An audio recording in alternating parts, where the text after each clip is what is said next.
चलिए बनाना शुरू करते हैं। इस पार्ट में जो प्रॉब्लम हम बनाएंगे ना, जो प्रश्न है वो आप एक बार देख लीजिए।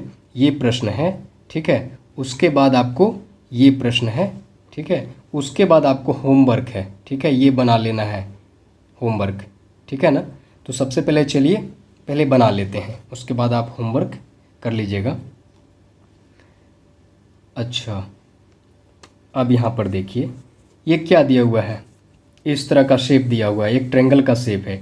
इसमें जो है यहाँ पर लिखा हुआ है डी पैरेलल बी सी। कहाँ है डी? यहाँ पर देख रहे हैं ये पूरा ए बी सी है और यहाँ पे है डी लाइन दिया हुआ है, ठीक है। ये जो डी है पैरेलल है किसके? बी सी के पैरेलल है, ठीक है। और इसमें बाहर में एक एंगल 45 दिया हुआ है और यहाँ पर x है और यहाँ पर 75 है, मतलब x का वैल्यू निकालना है। देन फाइंड x, यानी x का हमको वैल्यू निकालना है। कैसे निकालेंगे? अब ये चलिए निकालेंगे कैसे। दो पैरेलल जब लाइन दिया होता है, ठीक है, तो हम कैसे निकालते हैं? सो ध्यान से अब देखिए, यहाँ पर देखिए क्या है, 75 डिग्री है। तो इसका करस्पॉन्ड, अच्छा, दो पैरेलल लाइन में क्या होता है, एक ट्रांसवर्सल लाइन भी होता है ना। जैसे कि ये दो पैरेलल लाइन है, ठीक है, और एक ट्रांसवर्सल लाइन, एक तिर्यक रेखा होता है, हिंदी बोलते हैं इसको तिर्यक रेखा, ठीक है। दो पैरेलल लाइन को काटने वाली रेखा को क्या बोलते हैं? तिर्यक रेखा। ये काट रहा है दोनों लाइन को, ये लाइन, ठीक है। तो इसको क्या बोलेंगे? ट्रांसवर्सल लाइन बोलेंगे और हिंदी में इसको तिर्यक रेखा बोलते हैं, ठीक है। तो देखिए यहाँ पर ये लाइन और ये लाइन क्या है? दो पैरेलल है। इसको थोड़ा सा और आगे बढ़ा दीजिए ताकि आपको स्पष्ट लगे कि हाँ ये दो क्या है? पैरेलल लाइन है, ठीक है। अब यहाँ पर देखिए हमें ये पता है एंगल। अच्छा, तो इस एंगल का कुछ रिलेशन इस एंगल में निकालना है, ठीक है ना। तो इसका करस्पॉन्डिंग एंगल कहाँ बनेगा? यहाँ बनेगा, ठीक है। और करस्पॉन्डिंग एंगल क्या होता है? बराबर होता है। तो ये 75 है तो ये भी कितना होगा? 75, क्योंकि हमको x निकालना है ना। तो हम क्या करेंगे? ट्रायंगल को ही इर्द गिर्द में रख के हमको निकालना है, ठीक है। तो यहाँ पर डायरेक्ट कितना लिखे? 75। अब यहाँ पर देखिए ये एंगल, ठीक है, और ये एंगल आपस में क्या होगा? बराबर होगा। क्यों? क्योंकि इसका वर्टिकली अपोजिट एंगल क्या है? ये है। अब होता क्या है वर्टिकली अपोजिट एंगल? सो देख लीजिए, देखिए यहाँ पर ये लाइन और ये लाइन दोनों एक दूसरे को क्या है? कोई भी दो लाइन एक दूसरे को अगर एक पॉइंट पे अगर कट करता हो तो आमने सामने का जो भी एंगल बनता है आपस में क्या होता है? बराबर होता है और एक दूसरे का वर्टिकली अपोजिट एंगल उसको कहते हैं। जैसे इस एंगल का वर्टिकली अपोजिट एंगल क्या होगा? तो ये एंगल होगा, और इस एंगल का वर्टिकली अपोजिट एंगल क्या होगा? तो ये एंगल होगा, ठीक है। तो यहाँ पर क्या देख रहे हैं? ये देखिए एक ए बी लाइन है और एक डी लाइन है, ठीक है। दोनों जो लाइन है आमने सामने जो है ना, दोनों लाइन आपस में एक दूसरे को देखिए यहाँ एक पॉइंट पे काट रहा है ना। अब यहाँ पर देखिए जब एक पॉइंट पर काट रहा है तो क्या हुआ? दो एंगल बन रहा है इधर, ठीक है। एक एंगल इधर बन रहा है और एक एंगल इधर बन रहा है ना। और ये दोनों एंगल क्या होगा? एक दूसरे का वर्टिकली अपोजिट एंगल होगा और आपस में क्या होगा? बराबर होगा, ठीक है। हम लोग तो according to vertically opposite angle rule, ठीक है, यहाँ पर हम लोग अप्लाई कर देंगे। तो ये 45, तो ये भी कितना हो जाएगा? 45 हो जाएगा। अच्छा, हम ये जानते हैं ट्रायंगल के तीनों एंगल का सम कितना होता है, यानी जोड़ 180 डिग्री के बराबर होता है ना। अब ये 45 है, ये 75 है, इस दोनों को जोड़ दीजिए और 180 में घटा दीजिएगा तो x का वैल्यू निकल जाएगा, ठीक है। अच्छा, तो इस दोनों को जोड़ेंगे तो कितना हो जाएगा? 75 और 45 को जोड़िएगा तो कितना हो जाएगा? 115 डिग्री, ठीक है। उसके बाद क्या करना है? 180 में 115 को माइनस कर दीजिएगा तो तीसरा एंगल भी निकल जाएगा ना। तो कितना हो जाएगा? ये 65 डिग्री। अब यहाँ पर क्या होगा? 65 डिग्री। अब इस तीनों को जोड़िएगा तो कितना हो जाएगा? 180 डिग्री के बराबर होगा। इसका मतलब मेरा अरेंजमेंट अब सही हो गया, क्योंकि अब ये तीनों का एंगल का मान 180 डिग्री होगा। इसका मतलब x का वैल्यू अब निकल गया है।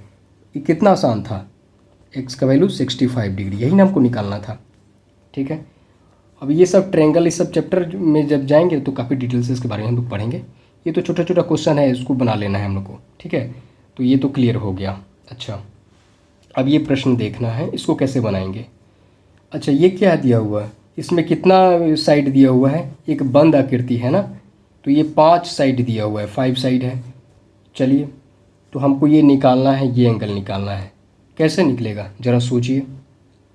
हम चूँकि पैरेलल लाइन का प्रश्न बना रहे हैं तो इसी तरह सोचना है कि किस तरह से इसको पैरेलल लाइन के ही थ्योरी से इसको बनाया जाए, ठीक है।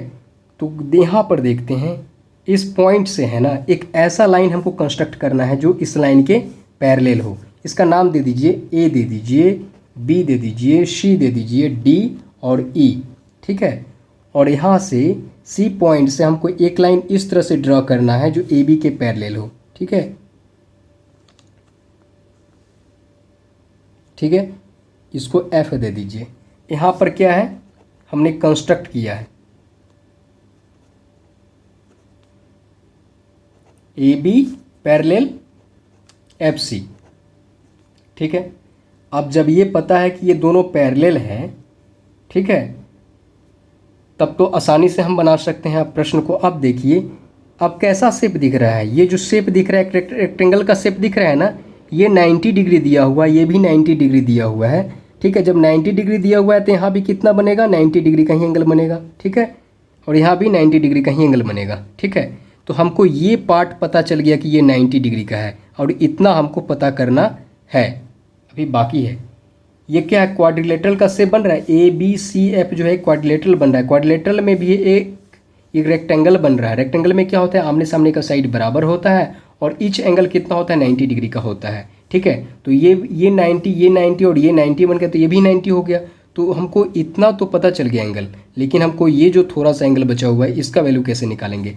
तो देखिएगा जो यहाँ पर जो क्वाड्रिलेटरल बन रहा है, दो तरह का दो क्वाड्रिलेटरल बन रहा है, एक ए बी सी एफ और एक और क्वाड्रिलेटरल बन रहा है एफ सी डी ई, ठीक है, या सी डी ई एफ लिख सकते हैं, सी डी ई एफ, ठीक है।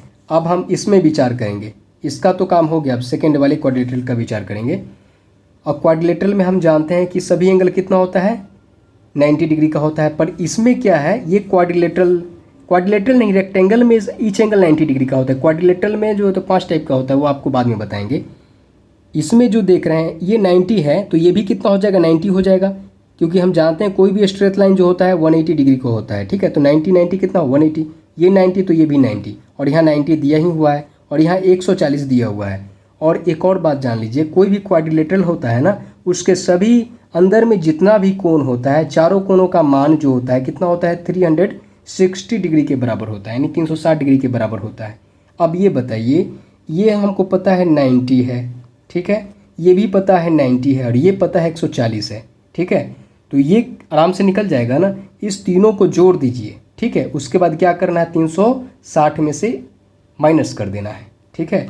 तो यहाँ पर लिखेंगे 360 माइनस कितना लिखेंगे, 90 कितना होगा, 180 हो गया, और यहाँ पे 140 को 180 में जोड़ दीजिएगा तो कितना हो जाएगा, 280 20 320 कितना हो गया, ये 320 हो गया, ठीक है। 180 140 320 होता है। अच्छा, इसको माइनस कीजिएगा तो कितना हो जाएगा, 40। तो ये एंगल कितना निकल गया, 40। अब ये 40 और इधर 90, 40 और 90 अब हमको पता हो गया। हमको तो पूरा निकालना है ना, ये वैल्यू, ये पूरा ऐसे निकालना है एक्स का वैल्यू। तो क्या हो जाएगा, एक्स का वैल्यू 40 प्लस 90 कितना हो जाएगा, 130 डिग्री। एक्स का भी वैल्यू निकल गया ना, 130 डिग्री। ये आपका आंसर हो गया। कितना आसान है, थोड़ा सा दिमाग लगाना है, बन गया। अब ये देखिए यहाँ पे जो हम बना रहे हैं, ये आपको जो दिए हैं क्वेश्चन, यहाँ पे देखिए ये क्या है, फर्स्ट और सेकंड क्वेश्चन है। इसमें देखिए एल और एम क्या है, पैरेलल लाइन दिया हुआ है और इसमें 3 ट्रांसवर्सल लाइन का हम प्रयोग किए हैं, मतलब 3 तिर्यक रेखा का प्रयोग किए हैं। और इसमें एक्स निकालना है, वाई निकालना है, जेड यू निकालना है वैल्यू, ठीक है। बारी बारी से सबका निकाल लीजिएगा, घबराना बिल्कुल नहीं है, ठीक है। उसके बाद यहाँ पर देखिए, यहाँ पे अब बनाना है ये सेकंड में, ये आपका इस तरह से दिया हुआ है, डायग्राम बना दिए हैं, जिसमें इस साइड का लेंथ 5 मीटर दिया हुआ है, मतलब 5 मीटर इसमें आगे बढ़ाना है ना घटाना है। यहाँ भी 5 मीटर दिया हुआ है और ये 90 डिग्री है, यहाँ भी 90 डिग्री है, यहाँ भी 90 डिग्री है और इस एंगल का मान 40 डिग्री दिया हुआ है और यहाँ पर 50 डिग्री दिया हुआ है। तो एक्स का आपको वैल्यू निकालना है। बहुत आसान है, ठीक है। इसको आराम से सोच के इसको बना लीजिएगा। अगर आपको दिक्कत महसूस हो तो कमेंट कीजिएगा, ठीक है। हम होगा तो अगले पार्ट में इसको हम सॉल्व कर देंगे, अगला वीडियो बनाकर, ठीक है। अगर यदि आपको ज़्यादा परेशानी हो तो पार्ट 1 और पार्ट 2 का वीडियो देख लीजिएगा, उसका लिंक है डिस्क्रिप्शन बॉक्स में दे देंगे। ठीक है, चलिए अब मिलते हैं अगले पार्ट में।